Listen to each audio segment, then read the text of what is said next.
네, 이제 드디어 아둘람 공동체에 대해서 오늘 이야기를 마치려고 합니다. 사실 제가 이제 분당 우리 교회에서 곁에 있는 교회로 분립개척을 준비하던 중에 제일 많이 들었던 이야기, 그 질문 두 가지가 있었는데, 하나는 목사님에 대해서 설명을 좀 해줬으면 좋겠습니다. 그러니까 나는 소위 말해서 이찬수 목사도 알고 나도 아는데 넌 누구냐? 약간 이런 질문이었고요. 네, 두 번째로는 저의 정체에 대한 질문이었고, 두 번째는 도대체 목사님의 교회론이 뭡니까? 라는 질문이었어요. 근데 제가 그때 질문 받을 때마다 제가 정리한 게 있는데 이거를 여기서 1, 2분 안에 설명하기 어려운 부분이 있다. 그래서 나가게 되면 꼭 이 제가 꿈꾸는 교회에 대해서 차근차근히 설명드리는 기회들을 가졌으면 좋겠다. 그리고 그럴 예정이다. 라고 이야기를 드렸습니다. 제가 이 교회에 대해서 꿈꾸고 있는 여러 가지 이미지들이 있는데요. 그중에 대표적인 이미지가 이 아둘람 공동체입니다. 그래서 뭐 거의 한 10개에서 12개 정도가 있는데, 그중에 가장 비중을 두고 있는 아둘람 공동체에 대해서 저희가 몇 주 동안 다뤄왔고, 그리고 오늘이 드디어 아둘람 공동체에 대한 마지막 이야기라고 생각하시면 될 것 같아요. 오늘은 대조법입니다. 아둘람 공동체에 대해서 우리가 이런 공동체다라고 엄청 많이 들었는데, 이제는 이러지 말아야 아둘람 공동체가 된다라고 이야기를 드리고 싶어요. 왜냐하면은 사무엘상 22장은 의도적으로 아둘람 공동체와 사울의 공동체를 대조하고 있습니다. 보시면은 아둘람 공동체가 그 굴 속에서 도망하여 만들어진 공동체, 그리고 모든 이 불법적인 사람들, 사회에 비천한 사람들이 다 모였다라고 하는데, 6절은 그와 정반대를 그리고 있어요.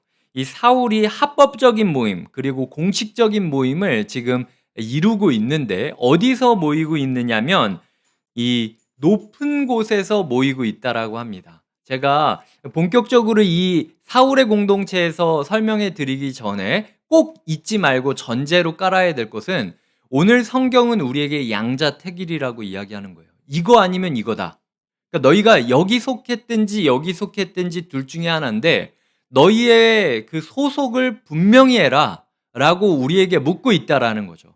그래서 지금부터 제가 이야기하는 공동체의 기운이 혹시라도 곁에 있는 교회 가운데 느껴진다면, 그리고 미래 가운데 미래를 지나시면서 곁에 있는 교회가 이렇게 변해가는 것 같다라는 위기 신호를 느낀다면 반드시 제동을 걸어주셔야 됩니다. 이거는 성도님들이 가진 책임이고 제가 가진 책임이에요. 그래서 우리가 우리 공동체를 어떤 것으로부터 지켜야 되는지 잘못된 공동체에 대해서 이야기를 드릴 텐데요. 이전까지 우리가 어렸을 때부터 신앙생활해 왔던 공동체와 굉장히 유사할지도 모릅니다. 그래서 관행적으로 그냥 그래 왔기 때문에 우리 공동체도 그래야 되는 게 아니라 오직 말씀에 근거해서 우리가 진정한 공동체에 대해서 꿈을 꾸는 시간이 되었으면 좋겠어요. 제가 뭐 크게는 5가지 정도 이야기를 드릴 텐데 결국에는 다 똑같은 이야기 하려고 하는 겁니다. 그러니까 너무 개의치 않으셨으면 좋겠어요. 첫 번째로는 시선이 위로부터 아래로 떨어진다라는 겁니다. 아둘람 공동체는 굴 속에 있었어요. 그러니까 동굴 속에서 어둠 가운데서 서로를 마주보는 공동체, 그리고 함께 동굴 바깥에 있는 별빛을 바라보는 시선이 아래에서 위를 향하는 공동체입니다.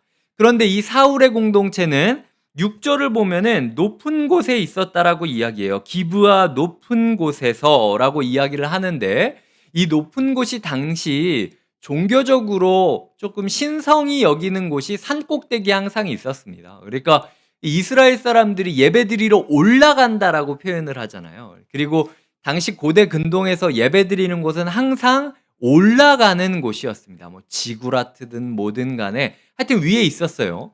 여튼 간에 시선이 위에서 아래를 지금 사울이 내려보고 있다라는 거죠. 그러니까 그 시선 가운데 이 군림하고 지배하고, 위에서 아래를 보면 감시를 할 수 있죠. 군림하고 지배하고 감시하는 게 익숙한 공동체였다라는 거죠. 내가 누구 위에 있는지가 교회 안에서 굉장히 중요합니다. 그래서 잘못된 공동체에서 꼭 싸워요. 내가 누구 위에 있다. 내가 너보다 오래 다녔다. 내가 너보다 직분이 높다. 내가 무임이기는 하지만 그래도 너보다 직분이 높다. 그리고 내가 한때는 순장까지 했던 사람이야. 뭐 이런 식으로 자꾸 타이틀을 붙이고 붙이면서 계단을 쌓는 거죠. 조금이라도 내가 나의 발을 높아지게 만들 수 있는 어떤 이 받침대를 깔기 위하여 안간힘을 쓰는 공동체가 시선을 위에서 아래로 깔아대는 공동체입니다. 그러니까 우리 교회 가운데 앞으로 누군가가 에헤 지금 내 나이가 지금 어른한테 무슨 이야기 이런 식으로 하거나 순장한테 지금 못하는 말이 없네 이런 식으로 하거나 제가 어디 감히 목사한테 그런 이야기를 일하는 이야기를 한다면 그거는 지금 우리 공동체가 심각하게 잘못된 길로 가고 있다는 거예요. 그 제가 어디 목사 앞에서 이 누구 나부랭이가 막 이런 식으로 얘기를 하면요. 제 멱살을 잡고 야 네가 분명 목사님이 분명히 얘기했어요. 목사님이 분명히 설교 가운데 이런 얘기를 하면은 나한테 욕하고 소리 지르고 멱살을 잡아가지고 패대기 쳐도 된다고 이야기하셨습니다. 라고 기억하시면서 저를 말려주셔야 되는 거고요. 저 또한 이 교회 오래 다니신 분들이 내가 개척 멤버야 라고 이야기를 하면은 어디서 감히 개척 멤버라는 식으로 받침대를 세우려고 하냐고 제가 집사님이건 권사님이건 장로님이건 상관없이 꾸짖을 수 있는 공동체가 돼야 사실 우리 공동체가 건강해질 수 있다라는 거예요. 전통적인 교회를 제가 어렸을 때부터 다녔는데 그 교회 안에서 있었던 게 내가 뭐 일대 목사님부터 뭘 했고 뭐 그때 밥을 먹었고 뭐 이 교회 벽돌은 내가 쌓은 거고 나중에 그런 얘기 우리 안 할 것 같죠? 다 여기 올 때마다 막 그 전시 가이드처럼 자 여기 들어오셔서 여기 처음이시겠지만 여기에 처음 의자가 깔렸던 날을 내가 기억하지. 그때 그 비닐을 내가 벗겼어. 막 이런 식으로 이야기하면 안 된다라는 겁니다. 그게 지금 우리는 농담으로 이야기하지만 누군가에게는 내가 늦게 오고 싶어서 늦게 왔나? 아니 뭐 일찍 온 게 벼슬이야? 라는 식으로 격차감을 줄 수도 있다라는 거죠. 그러니까 우리의 시선이 항상 상대방과 동등한 데서 함께 위를 바라봐야지 내가 누군가의 위에서 아래로 내려다보시지 상대방을 평가하고 깔보고 단정짓고 감시하는 모습들을 보인다면 그 공동체는 틀렸다라는 겁니다. 그러니까 우리의 시선이 어디를 향하고 있는가 아이들에게 이야기할 때 자꾸 잔소리하지 않으셨으면 좋겠어요. 저는 되도록이면 할 수 있다면 아이들의 눈높이에 맞춰서 이야기를 해주려고 합니다. 대화를 할 때 그냥 이야기하기보다는 되도록이면 몸을 굽히려고 하고 아이들의 시선에서 아이들과 함께 이야기를 하려고 노력을 해요. 물론 저도 나름대로 제가 허리나 관절이 안 좋기 때문에 이래 보여도 쉽지는 않지만 그럼에도 불구하고 아이들한테도 제가 이래라 저래라 윽박 지르는 것보다는 동등한 입장에서 존중해 주면서 살고 싶다라는 겁니다. 너무 다락방의 젊은 사람들한테 잔소리하지 않으셨으면 좋겠어요. 그분들도 성인입니다. 그리고 청년 GBS에 들어가 있는 20대 청년들도요, 다 컸어요. 그러니까 국가가 투표권을 줬다라는 건 적어도 뭐가 옳고 뭐가 그른지에 대해서 자기가 판단할 수 있는 역량이 있다라고 국가가 인증 도장을 찍어준 거예요. 아니, 대한민국 국가가 인증 도장을 찍었는데 우리가 그거 나이 몇 살 많았다고, 우리가 결혼 조금 일찍 했다고, 우리가 애 조금 빨리 낳았다고, 우리가 그 성인에 대해서 이래라 저래라 할 수는 없다라는 거죠. 물론 권면하는 건 필요합니다. 그런데 이게 권면인지 잔소리인지는 나도 알고 이 사람도 알아요. 그거 괜히 변명할 필요 없습니다. 진짜 사랑으로 권면을 하는 사람의 권면은요, 애티튜드가 달라요. 정말로 그 마음 가운데 긍휼이 있기 때문에 낮아짐과 그런 시선에 위에서 밑에서부터 위로 올라가는 자세를 가져야 된다라는 게 첫 번째입니다. 그러니까 요약하자면 권위와 권위주의는 다르다라는 거죠. 하나님께서 우리에게 권위를 주신 것에 인정하면서 순복하는 질서의 공동체를 유지하는 것은 필요하지만 우리가 권위 있는 자라고 드러내기를 위해서 자꾸 받침대를 쌓으면서 권위주의적인 모습을 나타내지 말아야 된다라는 거죠. 이 권위주의에 대해서 조금 더 두 번째로 다루도록 하겠습니다. 지금 첫 번째는 시선에 대해서 다뤘고 두 번째는 카리스마에 대해서 다루려고 해요. 이 사울의 공동체는 카리스마를 잘못 이해했습니다. 이 카리스마라는 말이 무엇입니까? 하나님이 부여해 주신 권위라는 거예요. 근데 이 사울은 자기의 권위를 어떻게 세우냐면요. 과대망상, 단정지음, 폭력성, 이걸 통해서 자기가 카리스마적인 리더라는 것을 증명하려고 했습니다. 제가 리더십 텍트를 보면은 라이언 리더십이라고 이 리더십, 뛰어난 리더가 어떤 모습을 해야 되는지를 설명하는 것을 보곤 해요. 근데 이 세상에서의 리더십은 예측 불허의 상태로 만들어야 된다고 얘기를 하는 거죠. 상대방이 나에 대해서 전혀 예측을 못하게 만드는 겁니다. 의도적으로 이렇게 원칙을 내다가 어느 날은 갑자기 뜬금없이 이런 부분에서 화를 내면서 항상 밑에 있는 조직원들이 우리 리더는 도대체 언제 어느 때 화를 내는지 감을 잡을 수 없다라고 생각하면서 꽉 긴장된 채로 살 수 있도록 의도적으로 화를 내야 될 때랑 화를 내지 말아야 될 때랑 조절하면서 정신 못 차리게 만들면서 계속 화를 내고 꾸짖고 자르고 없애버리는 리더십이 세상이 뛰어난 리더라고 평가하는 리더십인 거예요. 교회 안에서도 보면 그렇게 폭력적이고 무례한 것을 리더라고 이야기할 때가 있습니다. 예를 들어 제가 분명히 저는 나이가 어리죠. 하나님께서 영적으로 저에게 직책을 주신 거고 이거는 이 목사라는 직분에 걸맞게 살아갈 때 부여되는 권위가 있어요. 그거는 제가 억지로 막 소리를 지르고 욕을 하고 이러지 않아도 제가 목사답게 살아가고 있다면 하나님께서 제 삶에 부여를 해주신다라는 거죠. 근데 어렸을 때부터 우리가 경험했던 교회 리더십들 가운데 의도적으로 소리를 지른다든지 화를 낸다든지 욕을 한다든지 무례하게 행한다든지 그런 폭력적인 모습을 가지고 카리스마 리더십이라고 표현할 때가 많았습니다. 우리 목사님은 회중을 꽉 잡아 라고 이야기를 하는데 거기 보면은 자기 마음대로 소리 지르고 말 안 듣는 사람 막 욕하고 삿대질하고 이런 거를 카리스마 리더십이라고 생각하곤 한다는 거예요. 어디 목사한테 이러냐고 이야기를 하는 게 카리스마 리더십이 아닙니다. 다윗을 생각해 보세요.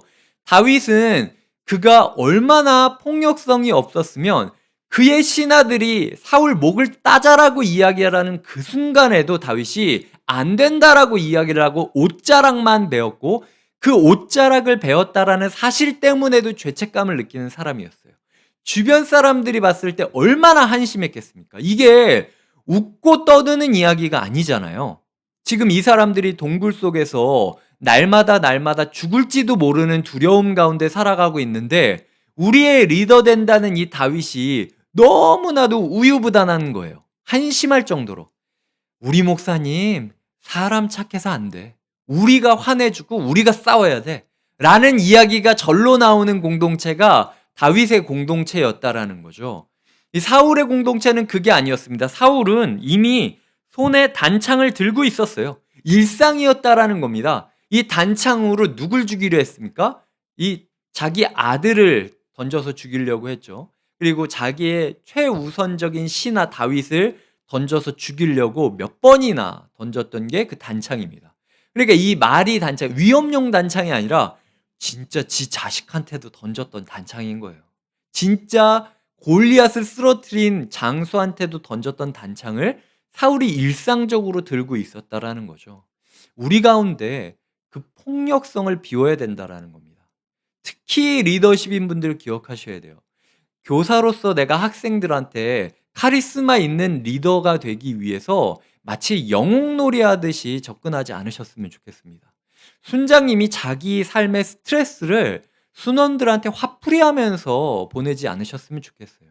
그리고 저도 제가 일상적으로 이 하나님께서 세워주신 이 자리가 제가 잘나서 된 자리가 아니라 그저 하나님이 전하라고 했기 때문에 세운 자리라는 것을 항상 기억하면서 온유함과 진실함으로 말씀을 전하고 사역할 수 있기를 많이 기도해 주시고 저를 지켜주셨으면 좋겠습니다.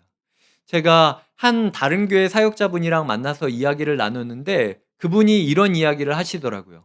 목사님이 예전에 있었던 교회 그리고 분당우리 교회에서 설교했을 때랑 요즘 자기가 이제 곁에 있는 교회 설교를 들으면서 느끼는 건 굉장히 다른 지점이 하나가 있는데 목사님이 성도님들을 사랑하고 있는지가 설교 가운데서 많이 느껴진다는 이야기였어요. 예전에는 그냥 어떤 정보나 원리를 누군가한테 전하는 그 설교를 한다라고 느껴졌다면 지금은 제가 바라보고 있는 한 사람 한 사람들의 사정을 제가 알기 때문에 저에 대해서 모르는 사람이 이 카메라 너머에서 저를 보는 거지만 제가 누구를 보는지도 모르지만 제가 누군가를 보는 눈길과 제가 설교 가운데 하는 이야기들이나 그런 마음 가운데 이 사람을 사랑하고 있다라는 마음이 느껴진다고. 그래서 목사님이 소리 지르지 않고 막 욕하지 않고 이런다 해도 그게 자기한테는 되게 큰 도전이 된다고. 왜냐하면 자신도 큰 교회에서 이렇게 익명의 사람들을 데리고 사역을 하고 설교를 하는데 소위 말해서 내가 알지도 못하는 사람들을 마주할 때랑 이렇게 아는 사람들을 마주할 때랑 다른데 나는 어떤 사역을 해야 될지 고민이 된다라는 이야기를 제가 듣고는 해요. 이게 한두 명한테 듣는 이야기가 아닙니다. 제가 이런 온유함을 지킬 수 있도록 우리가 끝까지 투쟁하며 나아가는 게 우리 공동체 가운데 중요하다라는 거죠. 이 사람들은 다윗의 편이 되어서 사울을 죽이려고 했던 게 아니에요. 지금 이 사람들이 누굽니까? 지금 사울의 신하들이었잖아요. 그냥 다윗에 대해서 사울한테 답할 게 없었던 거예요. 그냥 할 말이 없어가지고 사울 눈치를 보고 있었던 거지. 다윗에 대해서 의도적으로 속이려고 했던 게 아니거든요. 왜냐하면 이 사울의 리더십 자체가 예측 불허였기 때문에 괜히 얘기했다가 나까지 단창으로 맞아 죽을 수도 있으니까 그냥 아유 조심하지 뭐 우리 목사님 원래 그냥 그렇게 뭐 무슨 얘기해도 화를 내니까 뭐 언젠가는 알아채겠지 뭐 이런 식으로 쉬쉬하면서 그냥 소극적으로 지키고 있었던 공동체가 이 폭력적인 리더 밑에서 자라고 있던 공동체였다라는 거죠. 그러니까 이 폭력적인 리더, 카리스마 리더라고 오해하고 있지만 그 리더 밑에서는 결국 이 커뮤니케이션이 원활하게 되는 게 아니라 그냥 알아서 하겠지라는 식으로 서로 그냥 소극적으로 모른 채 꿍 하고 있는 모습을 보여주는 공동체로 전락하게 된다라는 겁니다. 이 사울이 굉장히 자기한테 유리한 거는 강조하고요. 자기한테 불리한 거는 감춰왔어요. 그러니까 다윗이 2세의 아들이라고 이야기하는 신분적인 연약함은 굉장히 강조하고 이 다윗이 나중에 보면은 골리앗의 칼을 가져갔다라고 보고하잖아요. 도액이.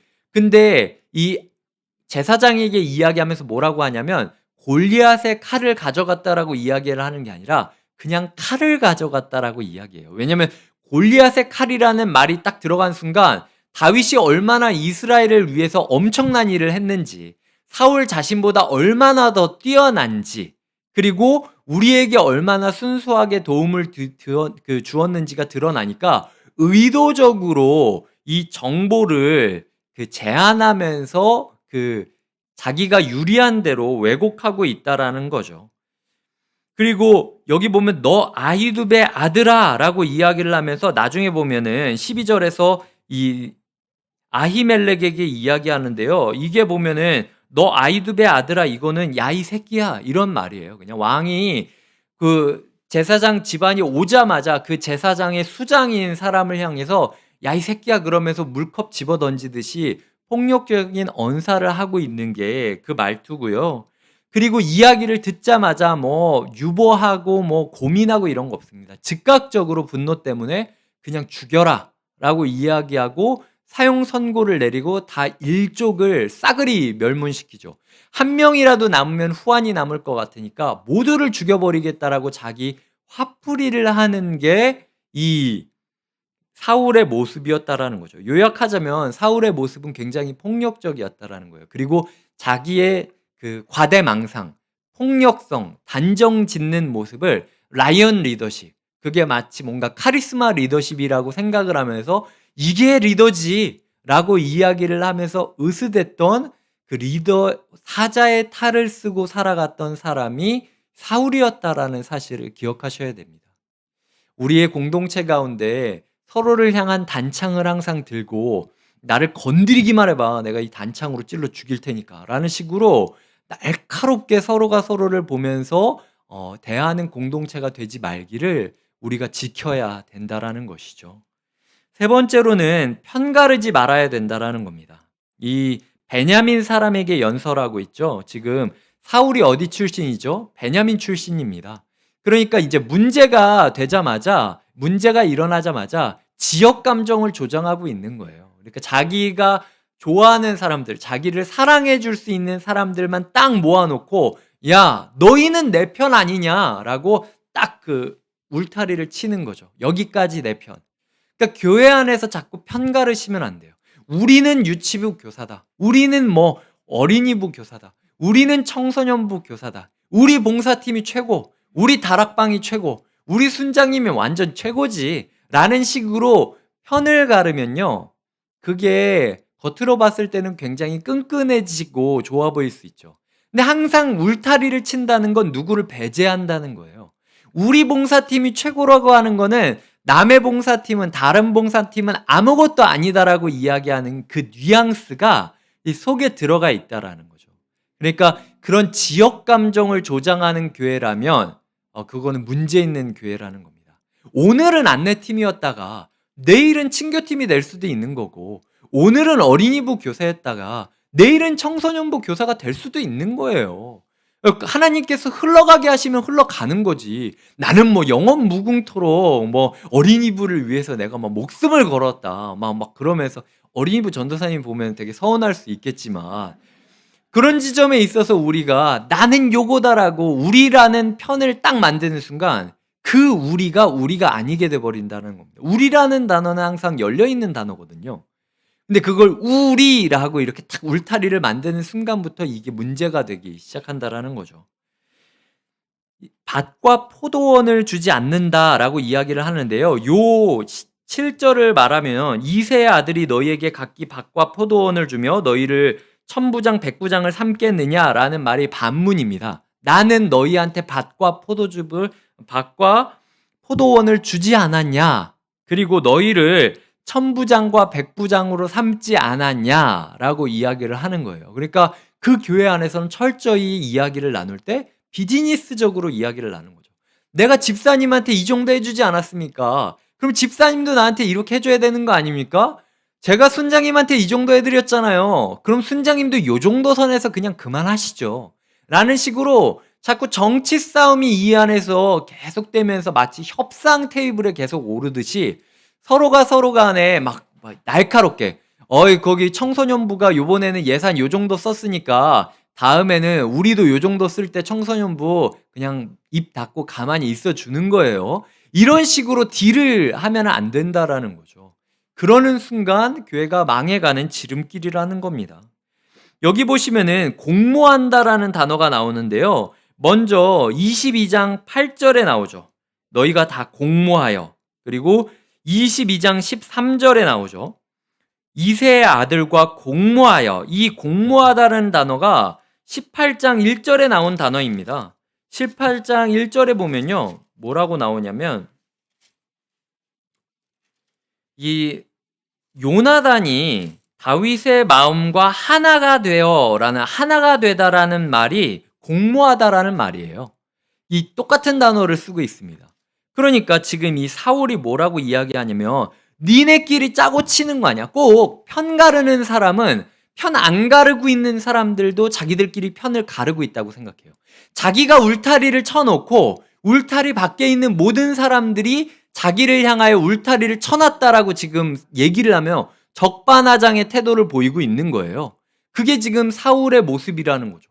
그러니까 뭐 요나단이 뭐 다윗이랑 뭘 했습니까? 그냥 하나님이 바라는 대로 좋은 거 좋다라고 이야기했을 뿐인데 네가 반역 모의를 했다라고 하고 지금 하지도 않았던 그 신하들한테 너희가 반역 모의를 하지 않았냐라고 자꾸 의심하는 거예요.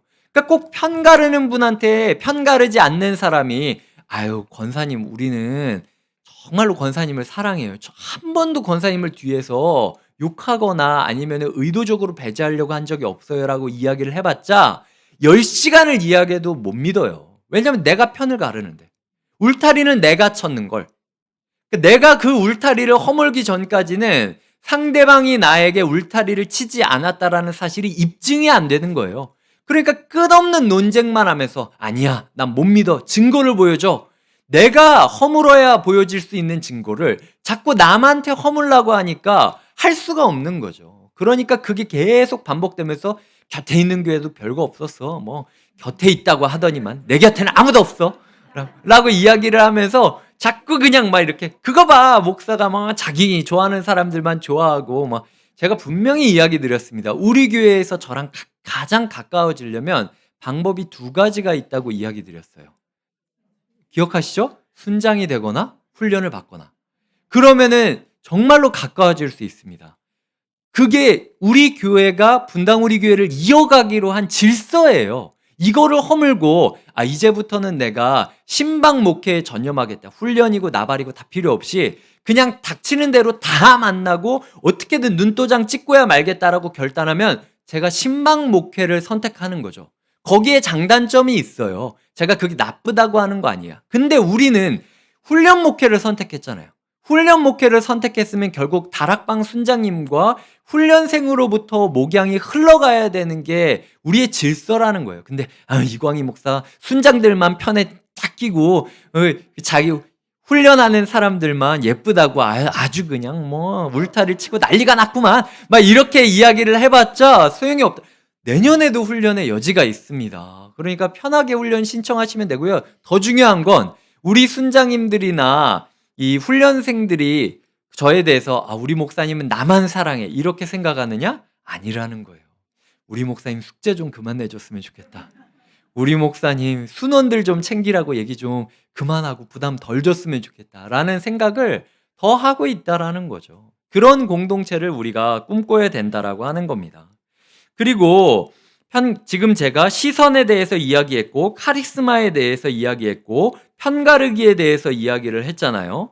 그리고 네 번째는 정보 수집에 집착한다라는 겁니다. 이 사울이 정보 수집에 진짜 능해요. 보시면요, 이 사무엘상 안에서 악령이 들려서 악령을 쫓아야 되는데 저 베들레헴 촌구석에서 양치기하고 있었던 다윗을 첩보로 찾아내가지고 데리고 옵니다. 그러니까 굉장히 정보전에 능한 사람이 사울이었어요. 그리고 다윗이 미가를 좋아한다는 소식도 사람과 사람이 좋아하는 그것도 딱 캐치를 합니다. 그리고 다윗이 무리를 이끌고 유다 땅 헤렛 수풀에 들어왔을 때도 사울이 듣고 있죠. 그러니까 사울이 굉장히 정보에 집착하고 있어요. 교회 안에서 공동체 안에서 내가 모든 것을 다 알아야 된다라고 생각하는 사람이 있다면 그 사람은 지금 사울의 인생을 살고 있는 겁니다. 그러니까 그런 거 있잖아요. 우리 다락방에 왔으면 비밀 한 가지씩은 무조건 털어놔라.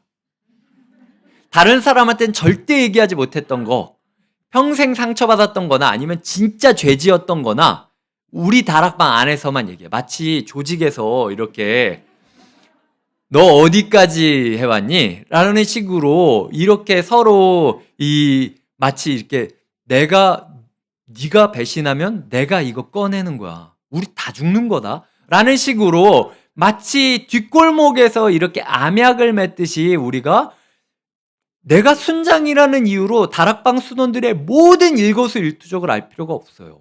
그 사람이 오늘 기분이 안 좋으면 막 지구 끝까지 찾아가가지고 아니 왜 기분이 안 좋았는지 나한테만 얘기하라고. 내가 미치겠다고 잠을 못 자겠다고 나 때문에 그런 것 같아서 이렇게 할 필요가 전혀 없다라는 겁니다. 나한테 얘기하지 않아도 내가 모든 걸 몰라도 된다라는 것을 인정하셨으면 좋겠어요. 어떤 이야기를 할 때 뭔가 내가 모르는 이야기를 하고 있으면 끝까지 가가지고 나도 알려줘. 나도 알려달란 말이야. 도대체 무슨 일이야? 이거 알려주지 않으면 내가 마치 전혀 그거 모른다고 신앙생활에 지장이 하나도 없습니다. 그냥 들리지 않는 거는 알 필요가 없는 거예요. 하나님이 때가 되시면 분명히 알게 하신다라는 겁니다. 목사님 오늘 표정이 왜 그래? 오늘 무슨 일이 있었던 거 아니야? 그래 내가 그럴 줄 알았어. 이런 식으로 내가 목사님 다 알지. 이런 식으로 이야기하지 않아도 된다라는 겁니다. 교회 안에서 자꾸 정보에 집착하지 않으셨으면 좋겠어요. 꼭 그런 분들 있죠. 뒤에서 막 제가 무슨 얘기하면은 다 뒤에서 이렇게 팔짱 끼면서 맞아. 내가 다 알고 있어. 약간 이런 표정? 그래서 이제 주변에서 권사님 뭐 알아요? 그런 게 있어. 니네가 목사님의 마음을 아니? 약간 이런 식으로 그렇게 할 필요 없다라는 겁니다. 오히려 그런 사람을 피해야 되는 게 우리 공동체가 추구해야 되는 모습이라는 거죠. 마지막으로는 남의 약점을 폭로하고 과장하며 책임지지 않는 공동체. 그저 자기 살아남는 것에 급급해서 타인이 어떻게 되든 신경 쓰지 않고 책임지지 않는 공동체가 되지 말아야 된다라는 겁니다. 이 에돔 사람 도액이 지금 사울한테 뭐라고 이야기하냐면요. 지금 여호와께 간구했다라고 이야기를 해요. 그 10절에 보면요. 아히멜렉이 그를 위하여 여호와께 묻고, 저는 이 구절이 가장 사울의 마음을 후벼 팠던 구절이라고 생각해요. 왜냐? 지금 사울이 뭐 때문에 지금 왕위에서 내려갔습니까? 제사장이자 선지자였던 사무엘을 잃어버렸기 때문에 사울이 왕위에서 폐위당하고 악령이 든 거예요. 그러니까 사울한테는 자기에게 있는 힘껏 하나님의 말을 전해주는 좋은 자가 없었던 거죠. 근데 지금 이 도액이 다윗에게 아히멜렉이 조언했다라는 말 때문에 딱 충격을 받은 겁니다. 그래서 13절에 보면 이 사울이 어떤 키워드로 지금 사형 선고를 내리고 있냐면요. 떡과 물을 주고 그를 위하여 하나님께 물어서 그에게 오늘이라도 매복하였다가 나를 치게 하려 하였느냐 하니. 그러니까 이 물었다는 단어가 여기서 엄청나게 확대 해석이 돼가지고 사형 선고가 되고 있다라는 거예요. 근데 지금 21장을 보면요. 한 번도 다윗이 물었다라는 말이 안 나옵니다. 그러니까 오히려 21장은요. 다윗이 제사장을 만났는데도 하나님께 뜻을 구하지 않고 인간적인 해결 방법만 찾았기 때문에 블레셋에 가서 미친 채 하다가 나왔다라고 이야기를 하고 있어요. 그러니까 다윗의 문제가 묻지 않았다라는 건데 지금 이 에돔 사람 도액이 될 대로 되라지. 아님 말고 자기가 변명하든지 내 책임인가? 라는 식으로 자기 말을 뭔가 설득력 있게 하려고 없는 거를 갖다 붙이다 보니까 그것 때문에 일가족이 다 죽게 되는 그 사건으로 확대가 된다라는 거죠. 교회에서 될 대로 되라지 아님 말고 이런 식으로 얘기하는 사람이 있다면 그 사람만큼은 어떻게든 뜯어 말려야 됩니다. 그리고 그 사람 말을 들을 필요도 없어요. 그게 순장이건 목사건 전도사건 그게 어떤 사람이건 간에 이렇게 무책임한 말로 될 대로 되라지 아님 말고 라는 식으로 이야기하는 사람들이 존재하는 한 곁에 있는 교회는 사울의 공동체로 살아갈 수밖에 없다라는 겁니다. 말씀을 맺겠습니다. 이제 드디어 아둘람 공동체를 맺는데 어떻게 해야 아둘람 공동체로 갈 수 있느냐? 우리가 위에서 아래로 보는 게 아니라 아래에서 함께 위를 바라볼 수 있는 공동체가 되는 것. 카리스마가 무엇인지 기억하면서 우리 안에 폭력성을 비우고 온유한 공동체로 살아가는 것. 그리고 편가르기에 집착하지 않고 나의 울타리를 허무르기 위해서 안간힘을 쓰는 공동체가 되어야 되고 정보 수집에 대해서 집착할 필요가 없이 들은 것은 들은 대로 듣지 않은 것은 듣지 않은 대로 그냥 물 흐르듯 편안하게 살아가는 공동체가 되어야 되고 마지막으로는 될 대로 되라지 아님 말고 식의 말을 절대로 하지 말아야 된다라는 것이 하나님께서 우리 공동체에 주시는 교훈이라는 것입니다. 긴 시간 동안 제가 이야기 드렸지만 이것이 우리가 반드시 가져야 될 자세라고 생각해요. 꼭 우리 교회가 그런 교회가 될 수 있기를 함께 마음 다하여 기도해 주시기를 부탁드립니다.